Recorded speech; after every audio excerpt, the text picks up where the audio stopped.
What's up? So, start naman tayo from level 16 to 20. Ito ba yung makukuha natin sa bag? Yung review lang kung ano ulit yung nakuha natin from 1 to 15. More likely, equipments. So, may weapon, may armor, may accessories tayo, may necklace, saka rings, may cape. Kasama siya sa covered siya ng armor. Pag kinlik mo tong armor or helmet na to, icon, ito siya, cape. Meron siyang max HP plus 20 and def plus 1 na makukuha mo lang through crafting sa NPC. Kahit common lang. And yung ibang nakuha natin, yung additional is itong pang summon ng mount. So, purple. Pag click mo siya, ayan. So, component details. So, list of mounts. Pwede mong makuha. Ito, fixed probability nakalagay sa baba. Ito yung pinakamalakas ng purple. Next is yung mga blue, sky blue. Then next is yung green na wala pa tayo. And lastly, itong black yung background, which are uncommon mounts. So proceed tayo sa quest. Accept natin to. Punta daw tayo kay Mad Venom. At itong map siya located. Okay, malapit-lapit lang. Ito lang din siya sa bahagi ng Nervad slope level 12 and Nervad Road level 17. So sa mga free to play gaya ko, pa ginagawa ngayon kasi walang yung game. So kung gusto niyo kumita kahit wala kayong nilalabas na pera or ayaw niyo gumastos sa ngayon, farm lang kayo ng items. Medyo matagal pero pag na-sell niyo yun, so makikita niyo sa upper middle part ng screen, itong diamonds. Kakaroon kayo diamonds, so pwede niyo siyang i-swap crypto, crows. Ang pagkakaalam ko yun ng crypto, crows. Pero para makapag-craft ka or makapag-exchange ka to crypto ng diamonds na nakuha mo in-game, kailangan level 45. Level 35 naman para makapagbenta ka sa exchange. Ito. Check natin kung meron na. So pag natin sa bagong quest. Dito lang. Na mismo. Tikit tayo sa soul. Tayo dyan. Ito, pag click mo tong menu sa may upper right side ng game window, nakita mo ito sa banda rito. Sa may lower left niya. Yung menu window, ito, exchange nakalagay. So click ka. Makikita natin ito yung mga pwede mong bilhin. Pero sa selling, kung gusto mo magbenta ito sa may taas, sa may upper left, sell is mayroon siyang padlock sa gilid sa may left niya, sa left side niya mismo. Ibig sabihin nakalock pa siya, hindi pa siya pwedeng gamitin. So click mo yung sell na yan, nakalagay is may makikita ka notification dito na available from level 35. So from level 35, madali-dali lang naman yan. 1 to 30, madali. To 35, konting madali. Pataas ng 40, medyo mahirap, pero konting tiyaga lang. Ito. Kuha tayo ulit, same item.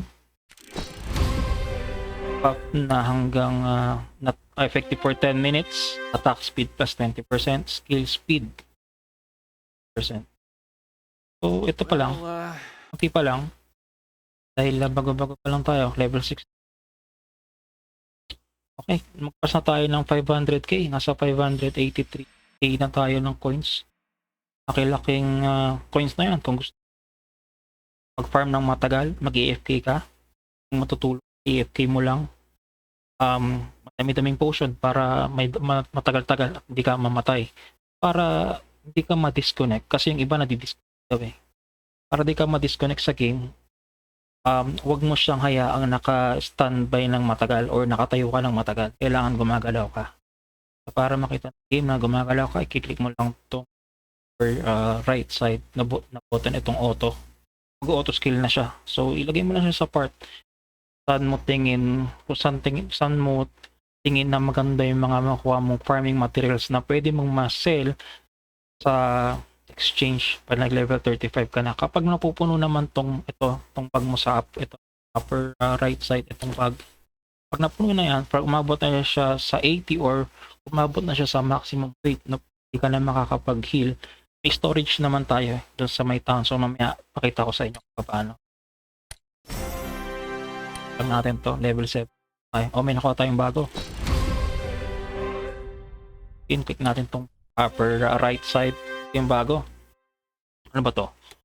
Natin, Road of Victory. So meron siyang description na use it to increase stats for 10 minutes. 10 minutes din, pareho nung isang nung nauna nating ito, play blue. May 30 pieces tayo. Ito, pareho siya ng effect na for 10 minutes. Pero ito naman, ang bigay naman is accuracy plus 4 and def plus 4. So, okay na okay siya for attackers kasi may accuracy. Makuha mo lang siya through merchant, hindi mo siya makuha sa NPC. Kailangan mo siyang hindi, sa merchant daw, sa NPC. Wala. So, may weight siya na 30 or 3. Natin. Ito ba? Kung gusto mong lumipat ito may nakita ka sa pangalan ng monster na open and close patawag dito, close ba to? So may open and close siya na yellow. So kung gusto mo siyang ilipat or iba target mong monster, click mo lang kung naka-computer ka, click mo lang yung tab sa keyboard mo. Lilipat na yan, ayan o. Or pwede mo i-click tong nasa lower right side nito. Tab. Kung gumagamit ka ng cellphone, wala naman keyboard yung cellphone, depende na lang kung meron. Kung wala, ito, click mo lang itong tab, for example. Click. At siya kung sino yung, kung sino or ano yung gusto mong target. So, marami na yung i-kill natin, nasa 20 na. So, tingin ko habang nagle-level up tayo, mas tumataas din yung level requirement na monsters na or items na kukuha natin or i-kill natin. Mas sumihirap siya. Mas sumihirap din yung pagpapalevel. Advantage nito kaya tayo sa class. Teka, hintayin na natin to. Malapit na matapos. Meron talagang sumasawsaw, mabilis. Kaya naman nating gawin. Kaso ayaw natin masyadong tumagal pa eh. Kailangan mag-proceed tayo na mabilis. You there with the weapon. Stop right there. Natin, so talk 2 nakalagay is talk to Trieste Knights on patrol. Ito lang. Ito lang banda. Kaya daming tao. Siguro yung quest. It would not be wise to raise Level 18. Tatay na ko. Ito. Ako ba yun? Tatay na ko ba? Yan ako item. Ito, you can now use WNSO. Sip natin to. Weapon. So yung WS stands for weapon style. So ito yon, manage. Manage tab. Makikita mo, ito yon. 2 of penetration, common bow. Okay siya. So ito, equipment effect. Yung meron tayo ito. Range, accuracy 2 plus 2, max HP plus 50. So ito yung nakuha pa na natin kaninang araw na hindi nag-reflect sa inventory natin or sa bag. Lumerature siya mismo sa weapon style. Kapag naklik mo siya or naka-highlight na siya ng yellow dyan sa gilid or meron siyang dito, bago siya, may highlight siya dito sa gilid na yellow, ibig sabihin naka-click tayo sa kanya. And then equip natin ito, press lang natin na sa lower right side ng game window equip. Nakaina. So sa golds or sa coins meron tayo 600k coins na. Okay. Tayo sa quest mo sa banda. Okay, dito lang. Malalapit ngayon. Malapit tayo sa Nervad Road 17. So tumataas na yung monsters na kailangan nating kill. Dito tayo. Dito tayo kay Paul Summon. Ayan, pare-pareho palang archer. So introduce ko lang habang nagkaano tayo sa quest, habang tinatapos natin yung quest. So dito sa menu sa upper right side, at tong Itong class ulit. Dito tayo. So, ito yung advantage. So, sa Archer, pag yan yung pinili mo, ang advantage mo is range type ka. Pareho lang, crit din. So, itong class na to, itong class na Hunter, crit type siya. Kaibahan lang, ito is range. Archer, itong sa baba, itong Rogue is close range. Sa crit. Ang mahina lang sa atin is yung defense. Yun lang. So, kailangan natin taas yung critical para konting hit lang yung monster or mismong player. Pag nagkaroon na tayo ng PvP, madali nating makikill player. Dahil sa meron nga itong function, meron siyang button for Battlefront. So, doon tayo makakakuha ng mas maganda pang mga items. So, dadaan tayo doon. Papalakas muna tayo kasi pag pumunta tayo agad doon, pagkaka-reach lang natin ng, or pagkaka-activate pa lang ng Battlefront, agad tayo. Ano tayo doon, dedo tayo. Kailangan ready tayo. There din siya dyan.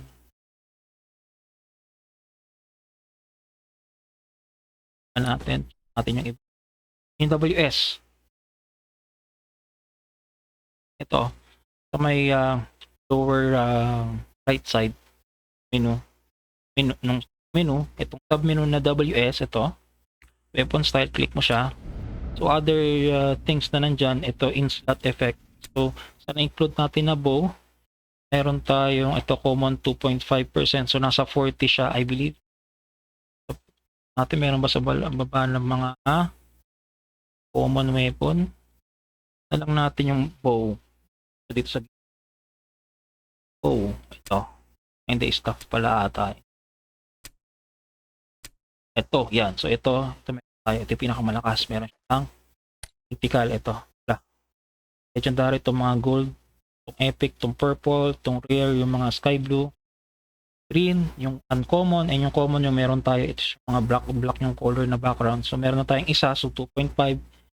So, overall siya, meron siyang hanggang 40.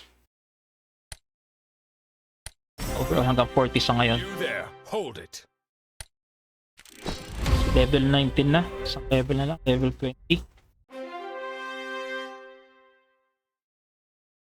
Ito, malayo-layo ba to? Malapit lang. Malapit lang. Tayin na natin. Then, next natin, check yung ibang sub-menus. Lagay lang muna natin siya sa... So you're the mercenary who... Kailangan magpat-pumat lang. Or naman tayo sa marami. Yan. Click natin itong menu sa upper right side. Sa sub-menu, tayo sa WS. Meron tayong isa na to. Yung equipment effect niya. Pwede tayo mag-combine ng mga to. Yan. Combine ng mga iba-ibang kulay. Dapat tayo mag-combine kasi isa pa lang yung meron tayo. So pag combine natin, apat ang kailangan, magkakaroon tayo ng another weapon style. Number of failures, 10 for mythical, number of failures sa legendary. In epic. Tingin ko para tong sa Mirror for din, habang nagpi-fail ka para siyang wish na parang settings para magkaroon ka ng mythical, for example. So maraming dapat na legendary na kinacraft or kino-combine. Puro legendary na kino-combine. Tapos pag nagpi-fail, may additional tayo dito. So dapat below the isang level lang below description ng weapon style. So kapag mythical kang gusto mo, kailangan marami ka legendary na i-combine para tumaas, magkaroon ng number to mythical. So same as kung yung legendary naman yung gusto mong i-combine, kailangan marami kang epic na dire-diretso mo i-combine. Yan. Para tumaas siya, pataas lang ng pataas. Kapaldo tayo dyan kapag pagka marami tayo nakukuha. Tingin ko marami namang bibigay si dito pang summon. Nakita natin kanina meron tayo sa mount. Tingin ko meron tayo sa weapon style mamaya siguro. That effect, ito yung kaninang nakita natin. Diba? Wala. Yung change, style change. So kung gusto mong mag-change ng ibang, ito yung meron tayo ngayon kung gusto. Yan, ito ganda yung mythical, ito yung malakas, pati ito yung susunod yung mga legendary na. I-equip mo lang, pili ka na dyan. Sa ngayon, ito yung naka-equip sa atin. Kaya ang effect niya sa character natin is ito. So mas tataas pa yan, mas mag-iiba pa. So baka critical na mas sobrang taas. kapag ka naiba natin yung weapon. So ngayon, makontento muna tayo. At least meron, di ba? Auto muna. Hit. Okay. Click natin itong bag. Okay. May bigay na naman na skill. Fight naman ni Nitro. Common, ay hindi. Ano to? Uncommon siya. Kasi may green yung background. Makikita mo, malakas siya kaysa sa ating skill. Double click. Yan. Natin dito sa upper right side skill. Yung may pula. Attack. Tier 1. So, click natin. Description niya. The character inflicts damage on a target. Wala siyang actually damage na nakalagay. Kung ilang damage ba. Pero, green eh. So, malaki-laki. Uncommon skill. Malaki-laki. Ganyan. Yan, MP10, 7 seconds yung cooldown kapag initiate natin yung mismong attack. So, para ilagay natin sa auto skill, click natin to, highlighted dapat. Natin to arrow down to banda sa lower right side ng window. Then, click natin tong 3. Yan na siya. Click and hold, drag down. Okay na, automatic na. So, next video is tignan naman natin kung ano yung makukuha natin from level 21 to 25. For more updates and tips regarding Nitro, subscribe lang. Salamat!